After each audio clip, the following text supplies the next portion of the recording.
Alors, nous, on était le groupe Nina Simone. Et on a parlé de plusieurs choses. La première, c'est qu'on s'est dit qu'avant l'émancipation, il y avait de la souffrance, il y avait de la frustration, il y avait de la frustration. Et qu'il y a un moment où, en fait, cette souffrance est assez élevée pour qu'on dise j'en ai marre, quoi. Et il y a un moment de déclic, au fait, qui s'est passé à chaque fois dans l'itinéraire un peu des uns des autres.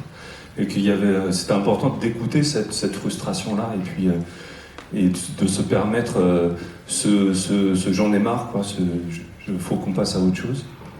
Après, on parlait des conditions, c'est-à-dire que l'émancipation, elle se fait parce qu'il y a des conditions autour, quoi. Et donc, il y a une capacité c'est-à-dire que quand on a un métier, quand on a un salaire qui tombe, déjà, en fait, on a une forme de tranquillité d'esprit qui permet de commencer à réfléchir à autre chose. Donc, il y avait des conditions préalables, et que le rôle des jardins, c'était de donner aussi ces conditions préalables à l'émancipation, qui sont des choses toutes bêtes, quoi.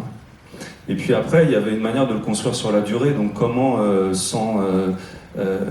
il y avait la confiance, au fait, qui devait grandir, et qu'il y a un temps, en fait, de l'émancipation qui est incompressible, qui est celui de la construction de la confiance. Et puis ensuite, comment nous, en tant que jardin, on peut institutionnaliser des espaces de dialogue. C'est-à-dire qu'on peut, de manière structurante dans l'organisation de notre quotidien, avoir des espaces de dialogue pour que ça se construise, quoi. Voilà. On s'est dit qu'il y avait une responsabilité qu'on avait de mettre en place ça, sans faire le contenu, mais en tout cas de construire ces cadres-là pour l'émancipation. Voilà.